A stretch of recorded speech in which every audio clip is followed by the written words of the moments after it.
গতকালের নবান্ন অভিযান, সেই নবান্ন অভিযানে ইটের ঘায়ে জখম পুলিশ অফিসার, আর ওই পুলিশ অফিসার তার বাঁ চোখের দৃষ্টি হারাতে পারেন এমনটাই আশঙ্কা। কলকাতা পুলিশের ট্রাফিক সার্জেন্ট ওই পুলিশ অফিসার কলকাতার শঙ্কর নেত্রালয়ে, তাকে দ্রুত নিয়ে যাওয়া হয় গতকালের ঘটনার পর। সেখানেই চিকিৎসাধীন রয়েছেন দেবাশিস। বাঁ চোখের দৃষ্টি হারানোর আশঙ্কা রয়েছে সার্জেন্টের।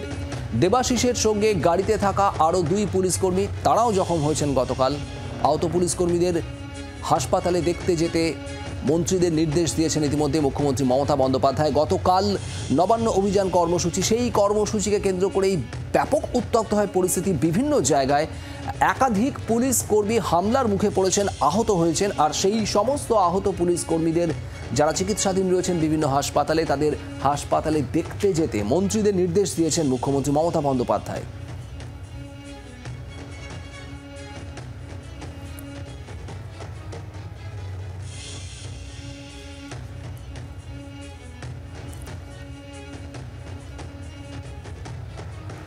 আর ওই আহত সার্জেন্ট, যার বাঁ চোখের দৃষ্টি হারানোর আশঙ্কা রয়েছে শঙ্কর নেত্রালয়ে, যিনি চিকিৎসাধীন রয়েছেন, তার বক্তব্য শোনাবো। আমি সার্জেন্ট দেবাশিস চক্রবর্তী। আমার posting east division cyber cell in charge. আমি গতকাল 11 ফার্লং গেটে নবান্ন অভিযান কানেকশনে ডিউটিরত অবস্থায় ছিলাম। ইডেন গার্ডেনের কাছে একদল প্রোটেস্টার, তারা রাস্তার সাইড দিয়ে ছিল, তো অতর্কিতে হঠাৎ করেই ইট ছুটতে থাকে।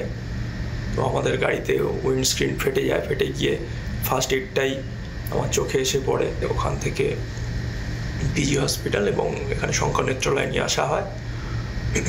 বর্তমানে এখানে চিকিৎসাধীন। বাঁ চোখে দেখতে পাচ্ছি না সেরকম, জানি না কতদূর কি দেখতে পাবো ভবিষ্যতে। বাংলার আওয়াজ, বাঙালির আবেগ, জি 24 ঘন্টা।